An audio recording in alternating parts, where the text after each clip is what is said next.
Open up the champagne, pop. It's my house, come on, turn it up. Hey folks, welcome back. We've got so much to say tonight that I just went ahead and tackled 2 shows. There's a specific topic that I want to talk with you guys about tomorrow. I hope to be able to do a YouTube video about it, so stay tuned to Dominique Does Life on YouTube. And that is the continuation of our discussion about my new ebook, which you can get for free right now, How to Get Your Loved One Back. When someone you love has closed off the lines of communication. So, that's why I wanted to get this particular show finished tonight. Okay.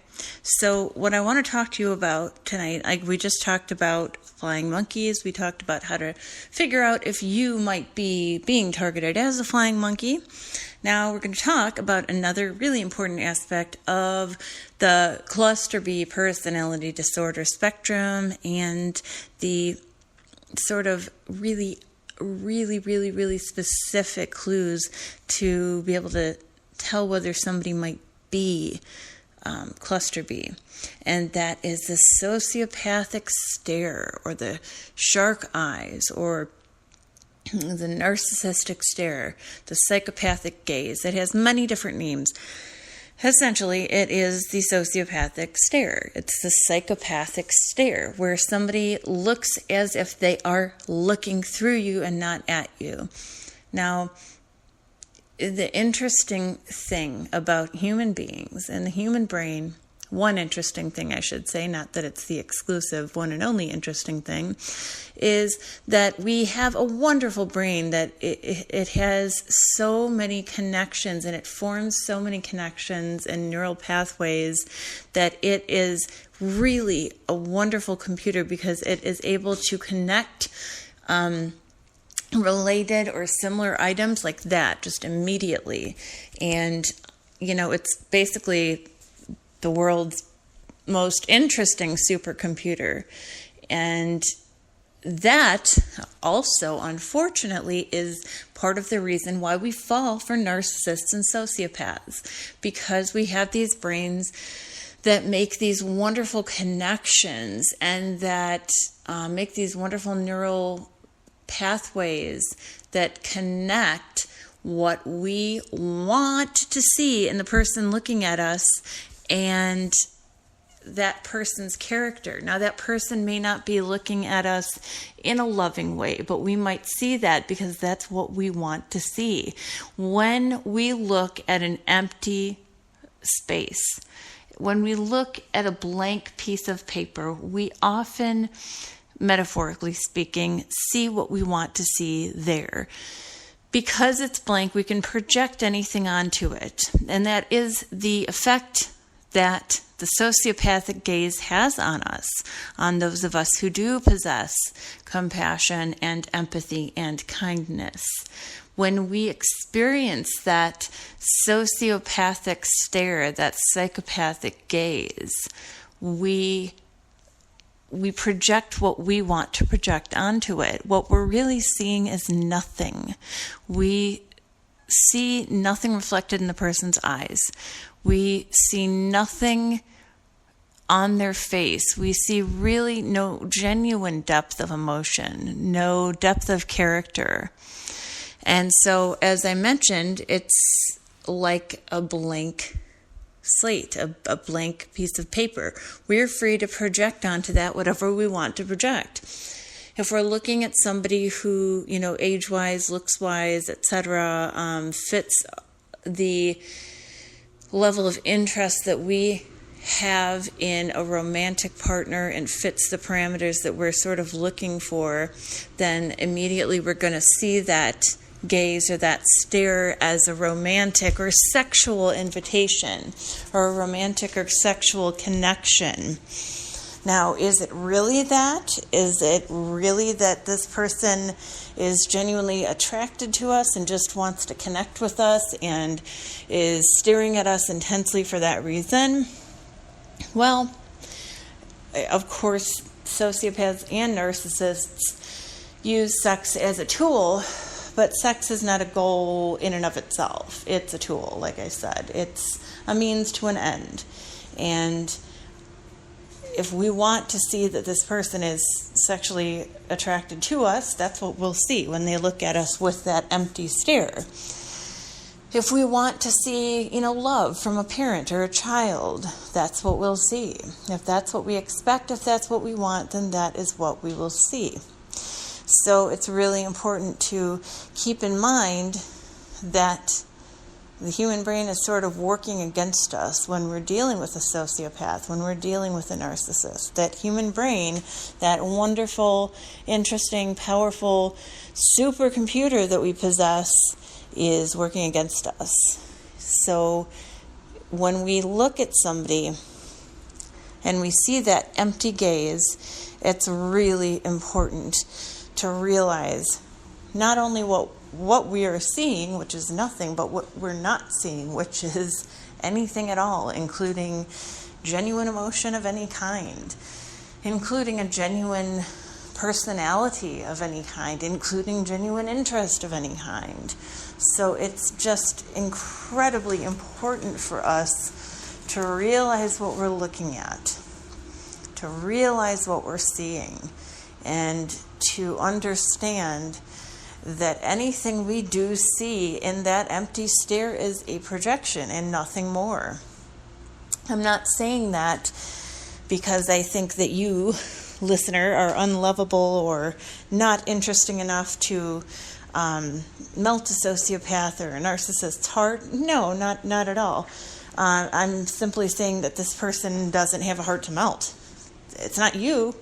I'm not saying that sexy guy who was looking at you in the bar wasn't attracted to you, but if he was a sociopath, it wasn't because you were a gorgeous woman or a wonderful person. It was because you are a good target for him for whatever reason.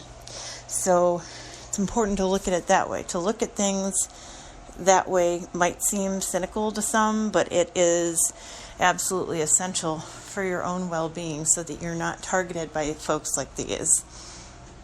So when you're looking at somebody who gives you that dead-eyed stare, who gives you that shark-eyed look, it's really important to realize what it is. It's an appraising gaze. It's a, what can you do for me? I wonder what I can glean from this person look. It is not a look of kindness. It is not a look of love or admiration. It's not a look of respect. It's not even a look of attraction. It's them dropping their mask for a moment in order to sort of give you some scrutiny and look you over and scrutinize you and go, what can this person do for me? How can I use this person? So really important to notice that. I definitely have clients come to me who ended up particularly in romantic relationships with both narcissists and sociopaths who have said, oh, but the look that he or she gave me when we met, well, you could tell that they really wanted me. They were really interested in me. And it's like, really? Could anybody tell that? Or was that just what you were wanting to see? Now, please don't think that I'm suggesting that you're wanting to see something like this because you're a pathetic, lonely person. I'm not. You're wanting to see something like this because you're a compassionate, empathetic human with dignity and kindness. So please don't think that I'm saying otherwise. I'm not.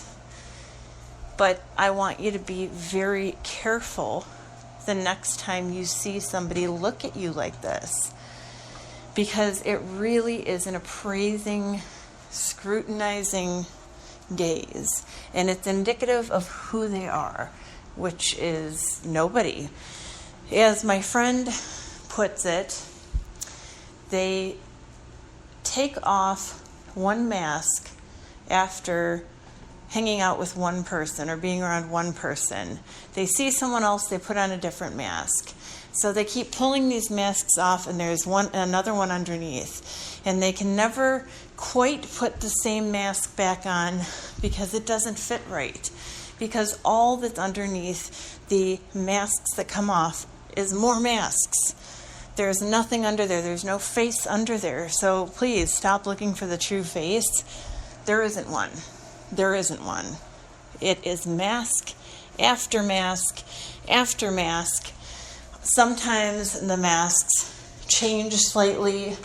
Sometimes the masks are taken off for a certain amount of time, and you can catch a glimpse of what's underneath, like I mentioned. And other times, you just see the layers being peeled back and peeled back and peeled back, and each time one mask comes off and another is shown to be on underneath. The person changes a little bit and changes a little bit and changes a little bit, and you'll notice, and many of my clients actually come to me and say this too. They notice that the person that, and I hear this a lot from husbands and wives, boyfriends and girlfriends, that the person who they're with now is not the person they married or not the person that they originally met. Well, oftentimes the member of the couple who is coming to me and seeking help blames themselves for it. Oh my God, I did something to make them change. What's wrong with me? It's me. Maybe I changed and that's why I'm seeing them differently. What is wrong with me? What did I do? Oh my gosh, I'm awful. Well, that's not so. That's not so. You are simply seeing that this person doesn't have a genuine face. They wear masks. They have no face. There's nothing underneath. So literally all you're ever going to see is mask after mask after mask. And no, it's not you. Don't allow this person to make you feel that you're crazy, to gaslight you, to say, well, if you would just do A, B, and C, I would go back to being that same wonderful person you loved. Well, if you just stop doing X, Y, and Z, I would go back to being that endearing and lovely individual that you liked when you first met them. No. First of all, that's emotional blackmail. And secondly, if you're a genuine person, you're not going to put on one face or another in order to get somebody to do what you want. It's not sane, that's not healthy. It's not rational. It's not mature, it's not appropriate. So please try to understand that what you saw in this person when you first met and when you first saw that stare, that gaze, please understand that that was you projecting onto them and them allowing you to do so. That was them cold reading you and then mirroring back what they think you want to see. So please keep that in mind. Don't blame yourselves. When you see the sociopathic or narcissistic stare, please remember what I've told you and understand that this is somebody who is a deeply disordered individual. This is somebody who has a disorder on a soul level. It's not somebody who can be fixed or healed. It's not somebody who wants to heal or wants to fix themselves. This is somebody who is deeply and severely disordered. And please do understand, new listeners, that when I say soul level, I'm not talking about religion or spirituality. I'm talking about the essence of who the person is. Because when we say personality, it doesn't necessarily conjure images of, the depths within. It kind of conjures images of somebody, meeting someone superficially and shaking hands and introducing themselves. That's really not what a personality is. So that's why I tend to use the terminology soul level. So I don't want you to think that I'm coming at you from a religious or a spiritual standpoint. I'm using that to describe the very depth of what is actually going on and what is essentially wrong with this person. So when you see that stare, let that be clue number one. Let that be red flag number one. Now, I'm going to give you folks who are out in the dating world and those of you who are in HR, who are business owners, what have you, some advice.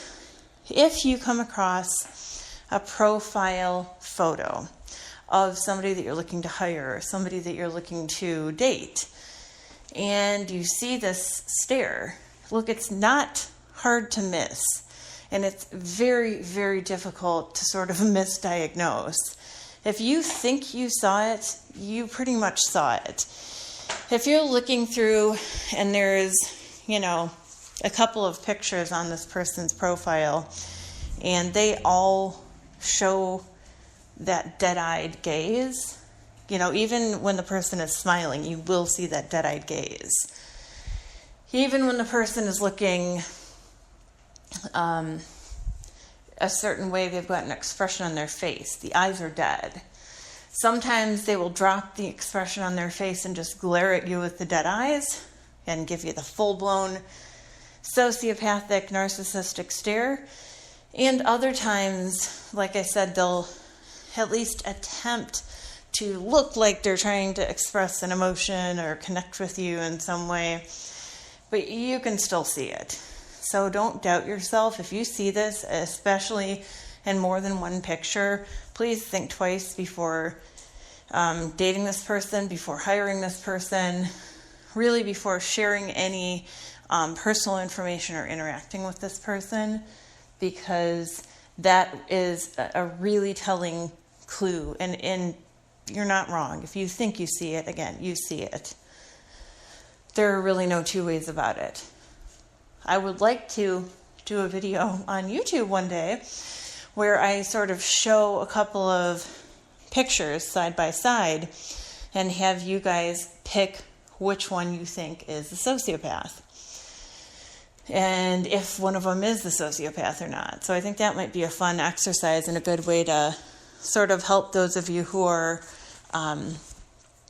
not doing what I do for a living and maybe need to train yourself up a little bit to identify these red flags to do so. So let me know what you think about that in the comment section. It might be a fun exercise. Maybe I could throw some cards up or some polls up on the video about that, and we could have a little interactive fun. So please remember, if you're seeing that stare, if you feel that something is off about the person in front of you, you are very likely right. I think, just personally, that intuition is great, but I don't think that intuition is some sort of airy-fairy ESP type of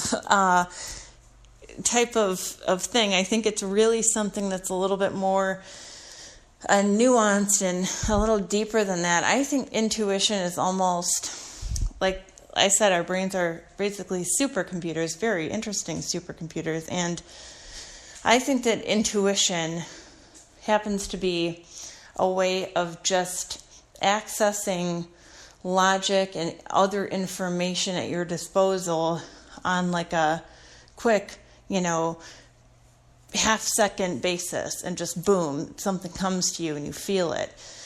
I say don't ignore that, because it's a lot more logical than you think it is. Do not ignore that quote-unquote intuition. Do not ignore your gut feeling. Do not ignore that first thing that you feel or think about the person when you meet them. If the first thing you feel or think, maybe you see that stare, that look, and that first thing that comes to you is, ooh, I want to like this person, but I think they're a little off. Trust that. Trust that. It will not lead you astray.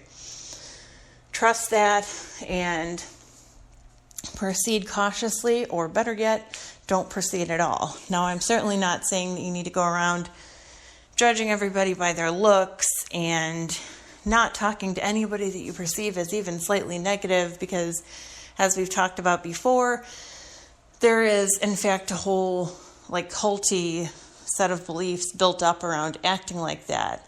And I think the technical term for somebody who acts that way is an asshole. So don't be an asshole, okay? What I'm saying is to take specific cues that are in front of you, like lack of depth in the eyes, lack of a genuine crinkle to the eye, There is a particular type of smile that is identified by psychologists that study politics. And it's very, very, very interesting to me. I think this is so freaking cool. It's called I believe it's called the Duchenne smile. And what it means if somebody is exhibiting the Duchenne smile is that their mouth is moving upwards, their eyes are crinkling, there's emotion behind their eyes. They look like they're genuinely engaged in feeling something, right? They look like they're connecting with you. If they're not exhibiting the Duchenne smile, that is a problem.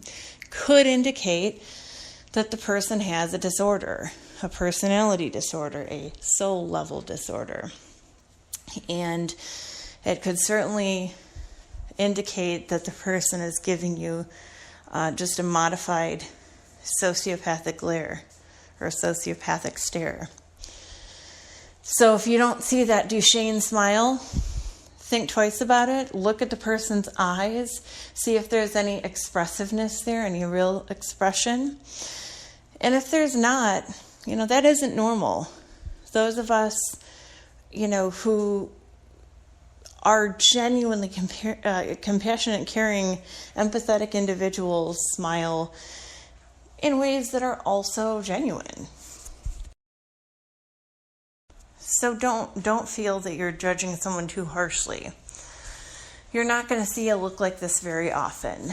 And truly, it's Shark Week right now, I believe. So turn on the Discovery Channel, look at some sharks, and then look at pictures of people like Vladimir Putin. You will genuinely see a resemblance in the way that they gaze at you. So, if you see that sociopathic glare, that sociopathic stare, time to step it back. I think, look at other clues that you might have in hand too. We'll talk more about some of those later. We've talked about some of them before too, so feel free to check out some of the other episodes of our show. But some of the other cues that you can look for are a little bit of an odd style of dress. Oftentimes, sociopaths and narcissists, in fact, do their best to dress in a way that is commanding, that is that expresses their socioeconomic status. A lot of sociopaths and narcissists actually try to exaggerate their socioeconomic status. Like, they might try to look like they're a little bit more well-off financially than they actually are because they want to be able to catch more flies in their web. They want to be able to connect with more victims, more targets. So you're going to see them trying to dress very nicely, but as I mentioned before about just their actions and their words and their emotions, their dress is going to feel a little bit off too. Just like their emotions and their words and their actions, their dress is going to make them seem like somebody who isn't from Earth, but has watched a hell of a lot of movies about Earth and is emulating all of those movies and all of the actors in those movies with their dress. But they don't quite have it right because they're not actually from Earth. They've never been here. They've only seen movies. So you're going to notice things that are a little bit off. I used to know that woman that I worked with that was a narcissistic sociopath who would actually wear clothes from 8 or 10 years ago and call them vintage. Well, that's old. That's not vintage. If you would like to wear something from 8 or 10 years ago on its own merit, go for it. You don't have to pretend it's vintage. But she would pair that with something from, a resale shop that was from the 1960s. And then she'd pair that with a bizarre, sort of 80s hairdo. And although she was wearing nice items like by themselves, together, the look felt really off and just looked a touch kooky and out there, and not in a purposeful way, in sort of an accidental, oh my goodness, did you really just walk out of the house in that way? So if you kind of attune your senses to those small discrepancies, you will see them start to add up. Like I said, maybe the items in their wardrobe separately are really cute, but together they really don't go, and they look a little odd, and you're wondering why that person didn't see that. Well, fashion and taste actually have more to do with emotion and empathy and compassion than they do with just logic and calculated action. So anything that has to do with emotion, like I said, the Duchenne smile, putting together a nice outfit without the help of an outside source or an outside person, all of these things are going to fall a little flat. And you'll see the cracks if you know where to look. So I think that's a good place to end it for tonight. I hope that this has helped you a little bit. I'd like to throw major red flags out there once in a while for you to just kind of look over and kind of just add to your tool belt, because the more you know, the less you're going to actually be able to be fooled by folks like these. The less you'll be targeted by folks like these. So I think that's pretty important. And I really thank you for listening and for tuning in. If you have not already, check out my, oh goodness, I didn't even put the link up today. I'm going to try to put it in the chat conversation. So check out my free ebook. It's free for now. It will be $4, $3.99 actually, very shortly from here on out. But for right now, it's free. And it's on Amazon Kindle. And it is about 36 pages long with the table of contents. But it includes my entire coaching program for how to get somebody that you love and that you care for who won't talk to you. Maybe you had a falling out. Maybe this person is in an abusive relationship or a relationship with a cluster B, God forbid. Maybe you did something to hurt them. Maybe they did something to hurt you and you're just not able to connect anymore. Well, this is how you're going to connect with them. This has worked wonders for me personally.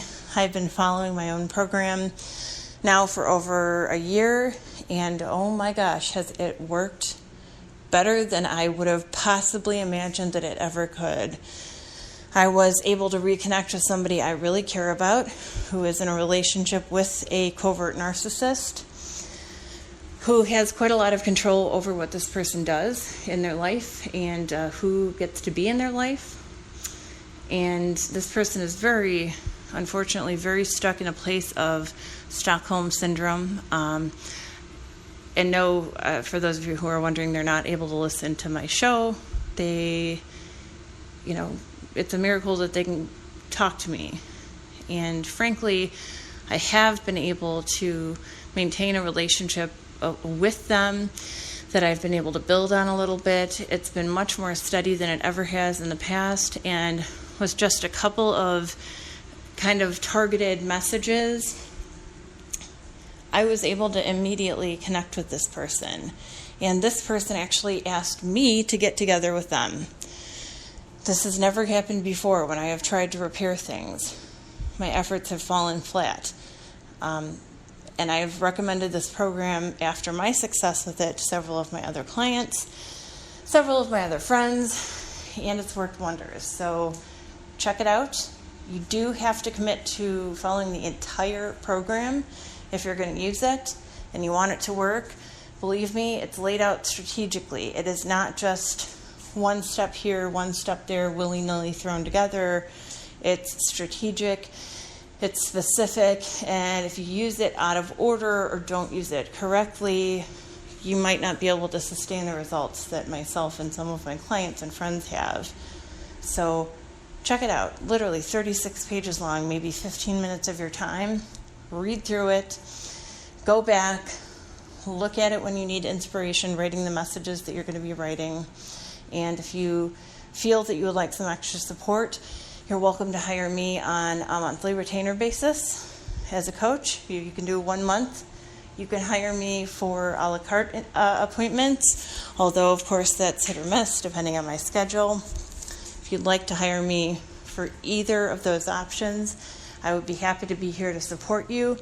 I will edit your messages. I will help to put together a more specific plan for you. But please, check out my book. See if that doesn't work for you. You may not even need to hire me. So, am I doing this for tons and tons of money? Not really, because I'm giving away what I would be giving to you in session for free, and then in the future for $4, right? So no, it's not a funneling strategy. No, you're not going to get to the end of the book and then see that you have to buy a session with me. No, you can if you want. It'll help you probably to just have someone to edit and, to sit and say, now, don't call so-and-so. I know that you want to call them, but don't do it. To have a coach on your side. So I'm happy to do that. Believe me, I needed that myself. I needed that person outside of my own self to sit and tell me, okay, I know you're making progress, but don't call this person. Don't stop over. You're going to ruin things. Keep following your plan. So it's good to have that outside help. And I'm here if you need me. If you don't, and the book itself works for you alone, awesome. That's wonderful. Please let me know how it turns out. You can reach me on my business Facebook page below, as well as on all social media sites, pretty much across the board, at B_well_Trinity. That's B_well Trinity. So that does it for tonight.